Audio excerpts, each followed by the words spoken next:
enrayer l'hémorragie. Les syndicats de police ont demandé samedi au ministre de l'Intérieur Gérald Darmanin des mesures d'apaisement face à la levée de boucliers suscitée par la réforme de la police judiciaire et par l'éviction du patron de la PJ de la zone sud. Cette réforme suscite le rejet, il faut donc stopper cette spirale qui risque de creuser un fossé inquiétant et déstructurant au sein de notre maison police, alerte Alliance, l'un des principaux syndicats de police, et l'USA, dans un communiqué commun. La réforme suscite trop de questions sans réponse et son bien-fondé n'est pas établi, ajoutent les deux organisations. Pour autant, les représentants de la police n'appellent pas encore au retrait du projet. Ainsi, ils réclament au gouvernement une décision rapide d'apaisement, afin de revenir sur un vrai terrain d'échange sur ce sujet.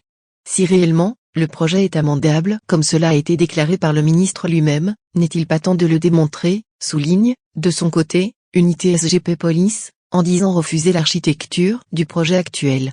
De même, Synergie Officier demande à Gérald Darmanin et au directeur général de la police nationale, DGPN, Frédéric Vaux de prendre sans délai des mesures d'apaisement. Le syndicat appelle à opter pour un niveau zonal de direction pour la PJ et certainement pas départemental, comme le prévoit actuellement la réforme.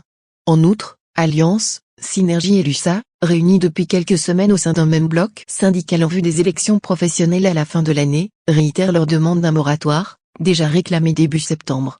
Pour rappel, le projet de réforme prévoit de placer tous les services de police à l'échelle du département, renseignement, sécurité publique, police aux frontières, PAF et police judiciaire, PJ, sous l'autorité d'un seul directeur départemental de la police nationale, DDPN, dépendant du préfet.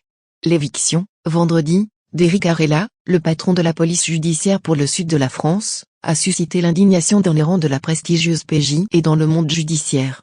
Des rassemblements ont eu lieu dans plus de 40 villes françaises, a relevé l'Association nationale de la police judiciaire, ANPJ.